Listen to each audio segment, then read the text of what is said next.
Selamat sore untuk mahasiswa praktik pengauditan 2. Hari ini kita akan membahas satu contoh dari soal yang saya buat. Berikut soalnya bisa kalian baca. Nah, di mana yang paling terpenting adalah saya akan jelaskan bahwasannya saat ini kita akan mengaudit untuk tahun buku 2018. Nah, Anda sebagai senior auditor ditugaskan untuk melakukan perhitungan kas, ya, di tanggal 19 Januari 2019, tahun buku 2018. Pada tanggal 19 Januari 2019 baru kalian melakukan cash account, pemberhitungan fisik kas. Oke. Nah, di sini kita bisa lihat buku kas dari tanggal 1 Januari 2019 sampai pada tanggal Anda melakukan pemeriksaan fisik, itu masih ada pengeluaran. Sehingga dari saldo yang awal Rp25.510.400,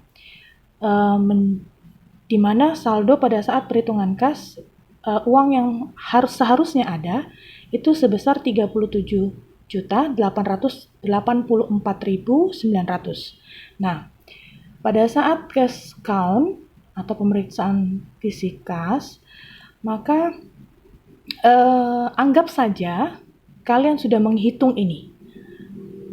Ya, sudah menghitung bahwasanya ada uang 100.000 sebanyak 300 lembar, uang 50.000 sebanyak 38 lembar, dan seterusnya. Oke.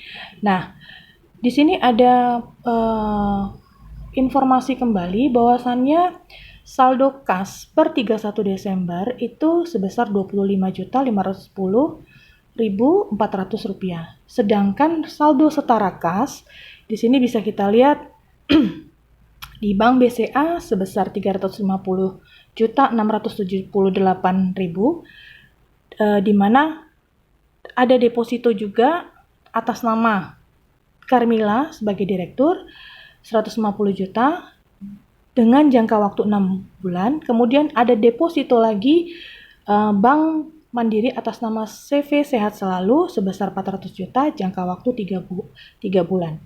Jadi nanti ini harus ada yang kita reklasifikasi seperti yang kemarin pada saat teori saya sudah jelaskan pada kalian.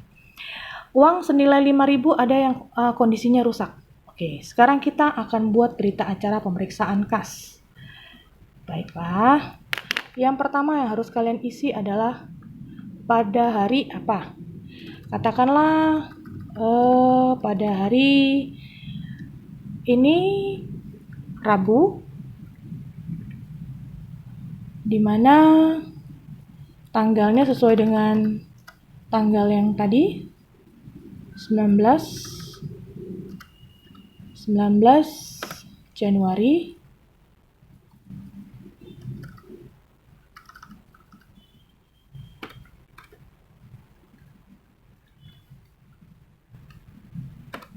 2019.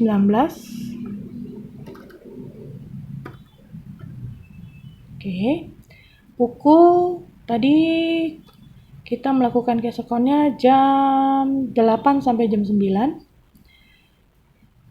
Oke, kita lakukan pengisian dulu. Jam 8 sampai dengan jam 9. Uang kas milik CV Sehat Selalu. Oke. Nah, bertempat di ini, katakanlah alamatnya kita buat aja sini Medan, ya. Nah, tim dari akuntan publiknya siapa namanya? Untuk saat ini kita isi dulu. Kita isi saja dulu atas nama Ibu Mailina.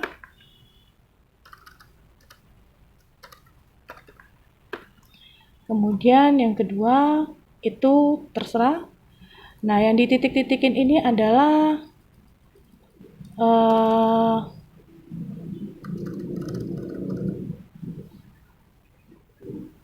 bagian keuangan CV sehat selalu. Oke, ini kasir namanya, atau tadi namanya kalau nggak salah Nita. Kemudian nanti yang di bawah bisa saja sebagai kepala keuangannya. Oke. Nah, yang pertama jangan isi ini dulu. Kita fokus isi yang paling bawah. Tadi uang 100.000 ada berapa lembar, 50.000 ada berapa lembar. Oke, kita tinggal isi ini 338, 240. Oke, kita kerjakan dulu. 300. Ini kebetulan saya pakai Excel, jadi akan gampang untuk memasukkannya. Ini 300. Di sini tadi berapa ya? 38 kalau nggak salah. Di sini 240. Coba kita lihat lagi ke atas soalnya. 338, 240. Oke. 60 untuk 10.000, 10, 5.000 sama 34 untuk 1.000. Oke, kita isi lagi. 10.000-nya tadi 60. 60, kemudian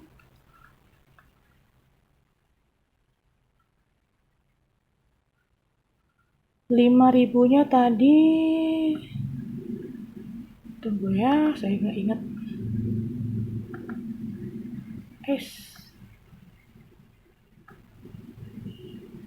5.000-nya 10, 1.000-nya 34.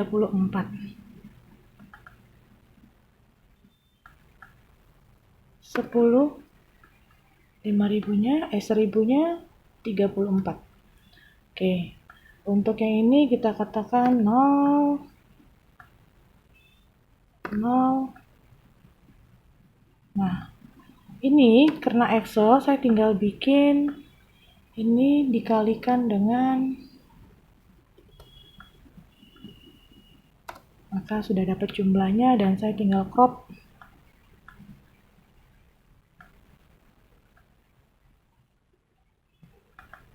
Ke bawah. Sudah. Kemudian saya tinggal sum.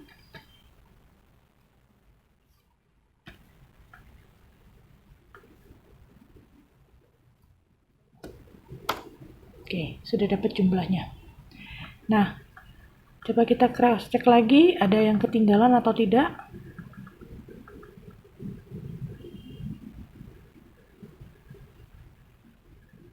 Oh, ada uang 100 sebanyak 9 keping. Itu yang ketinggalan, uang logam. Oke. Di uang logam ternyata kita ada ketinggalan ini 9 keping. Nah, berarti yang ini 0, 0, 0, 0, 0. Oke. Nah, biasanya kalau untuk 3 item berturut-turut 0 itu di Z kan, dibuat Z. Oke, kalau untuk yang manual. Maka ini saya bikin rumusnya.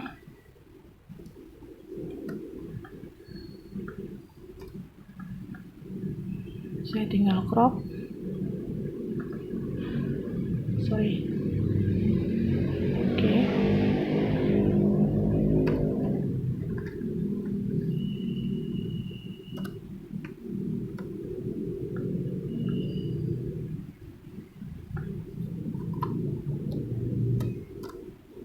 Nah, sehingga untuk jumlah rupiah yang di sini saya masukkan di sini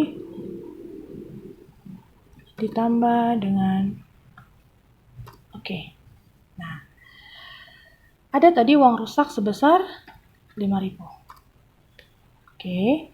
Kasbon gantung nggak ada, jadi total keseluruhan uang itu adalah ini, angka ini, dah dikurangi dengan ini. Maka total uangnya adalah 30, kita buat terbilangnya,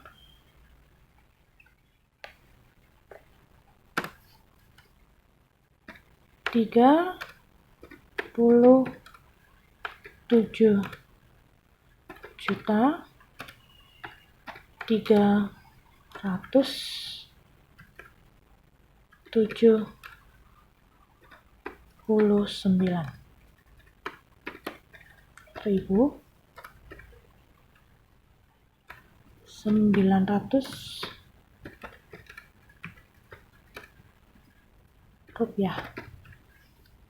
Oke, 37.379.900 rupiah. Baiklah. Untuk di sini kalian tanda tangani jika sudah selesai, ya. Ini kalau dibilang sudah selesai atau belum, ini belum selesai karena kita belum kerjakan yang di bagian atas, ya. Nah, di sini berarti saldo menurut audit. Oke. Saldo menurut audit itu harus berdasarkan dari begini. Saldo kas menurut Oknem itu harus sama dengan yang di bawah tadi. Yang bawah tadi yang mana? Ini. Harus sesuai dengan itu, ya. 37.379.900. Maka kita buat dulu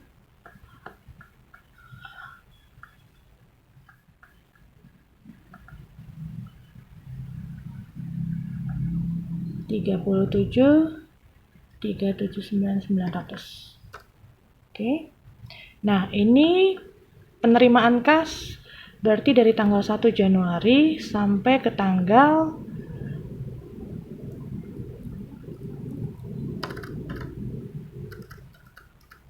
19 Januari 2019.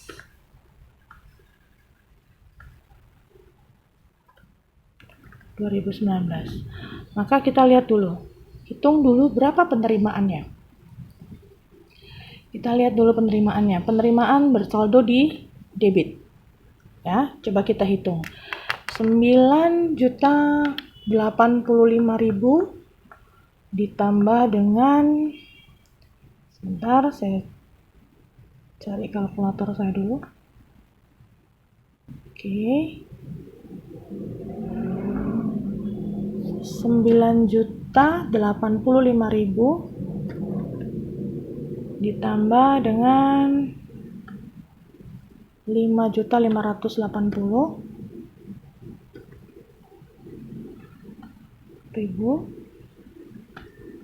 Oke, kemudian ditambah dengan 7.557.800, maka hasilnya 22.222.800. Oke, baru kita masukkan dulu.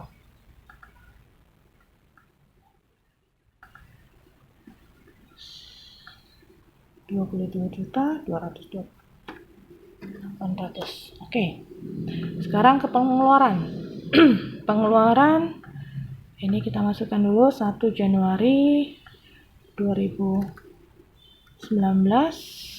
Kemudian ini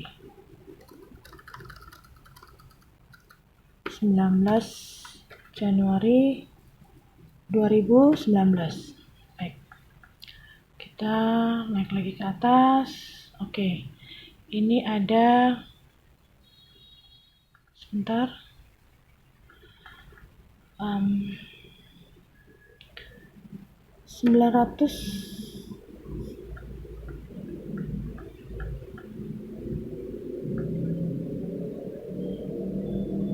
sebentar.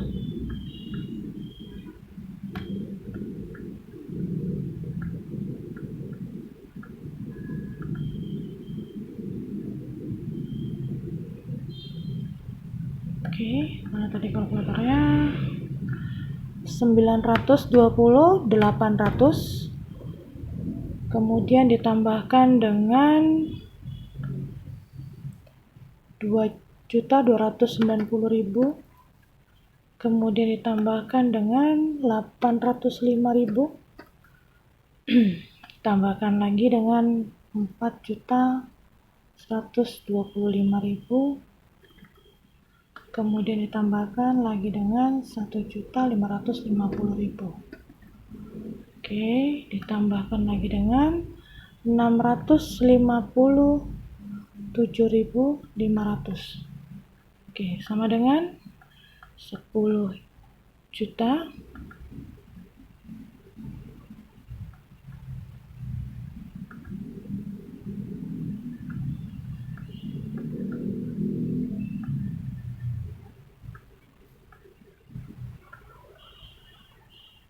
$10.348.300. Oke, maka saldo menurut audit itu adalah saldo pada saat cash of name ditambah dengan pengeluaran dikurang dengan penerimaan. Maka hasilnya seharusnya 505.400 rupiah. Sedangkan di sini saldo awal itu 25.510.400. Oke, mari kita isi. Di sini saldo menurut buku 25.510.400.000. Benar? Coba kita lihat lagi. 25.510.400. Oke. Maka ada terjadi selisih. Selisihnya sebesar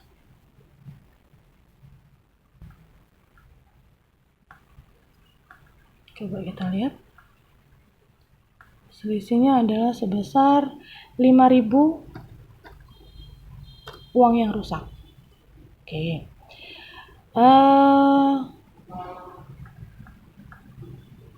Setelah kita koreksi ini,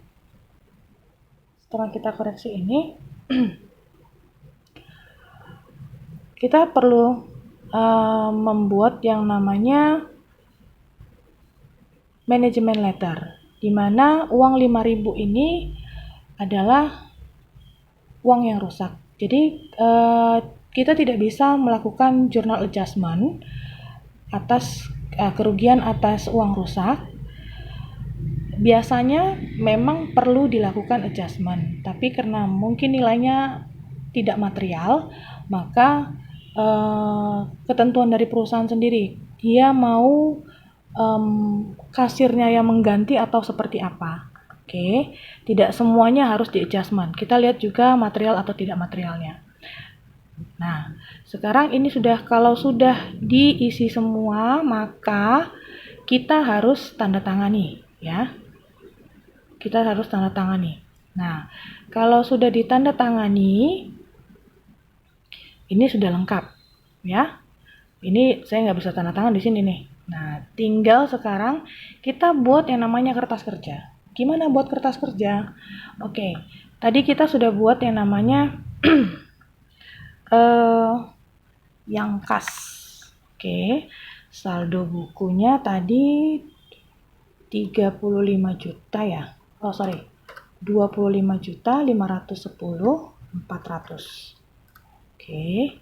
Nah, untuk saldo auditnya ini 25.510.400.